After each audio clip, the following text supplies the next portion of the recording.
Story 1. It was a stormy night when Lisa, a 911 operator, received a call that would haunt her forever. A young boy's trembling voice whispered, "Please help me, there's a monster in my house." Lisa tried to calm him. "What's your name?" she asked gently. "Tommy," he replied. "Tommy, can you tell me your address?" He gave it, and Lisa quickly dispatched the police. "Where is the monster now?" she inquired. "He's coming up the stairs," Tommy said, his voice filled with fear. "I'm hiding in my closet." Lisa kept him talking, hoping to keep him safe until help arrived. Suddenly, heavy footsteps echoed in the background. "He's outside my door," Tommy whispered. Lisa heard a door creak open and then a chilling silence. "Tommy!" she called out. But there was no response. The line went dead. When the police reached the address, they found an old, abandoned house that had been empty for years. Records showed that a boy named Tommy had lived there decades ago and had disappeared under mysterious circumstances after calling 911 about a monster. Shocked, Lisa replayed the call, but all she heard was static. That night, she realized she might have spoken to a ghost, still seeking help. From then on, every time it rained, she wondered if Tommy would call again, hoping that one day he might find peace. Story 2. It was late at night when Sarah, a new 911 operator, received a call that sent chills down her spine. A faint, trembling voice whispered, "Help me, please." She asked, "What is your emergency?" The voice belonged to a woman who said, "There's someone outside my window. He's just standing there, staring." Sarah tried to keep her calm and asked for the address. The woman gave it, and Sarah immediately sent police to the location. "Can you see his face?" Sarah asked. "No," the woman replied, "but he's smiling and his eyes are glowing." A cold shiver ran through Sarah. "Stay on the line, help is on the way," she assured her. Suddenly the woman gasped, "He's inside the house."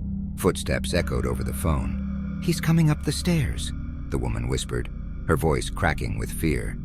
Then there was a loud creak. "He's outside my room." Sarah heard the door slowly open, followed by a piercing scream, and the line went dead. The police arrived minutes later at the address, only to find an old, abandoned house. No one had lived there for years. Confused, they reported back. Perplexed, Sarah checked the call logs, but there was no record of the call ever being received. She replayed the conversation, but all she heard was static. Haunted by the experience, Sarah couldn't shake the feeling that someone or something from beyond had reached out to her that night, leaving her with a story she would never forget. Story 3. It was nearing midnight when John, a seasoned 911 operator, received a call that would linger in his mind forever.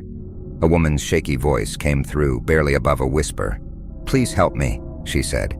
"There's someone in my house." John immediately asked for her address and dispatched the police. "Can you find a safe place to hide?" he asked. "I'm in the attic," she replied, "but I can hear him coming up the stairs." John's heart raced as he heard faint footsteps over the line.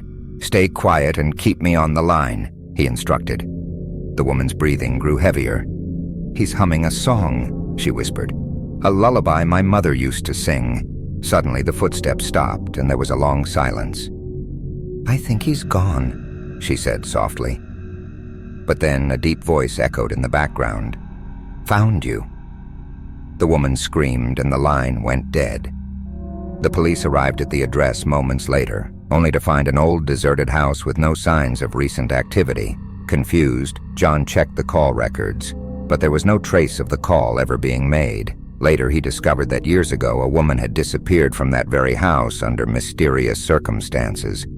Haunted by the experience, John couldn't shake the feeling that he had spoken to someone reaching out from the past, desperately seeking help that never came in time.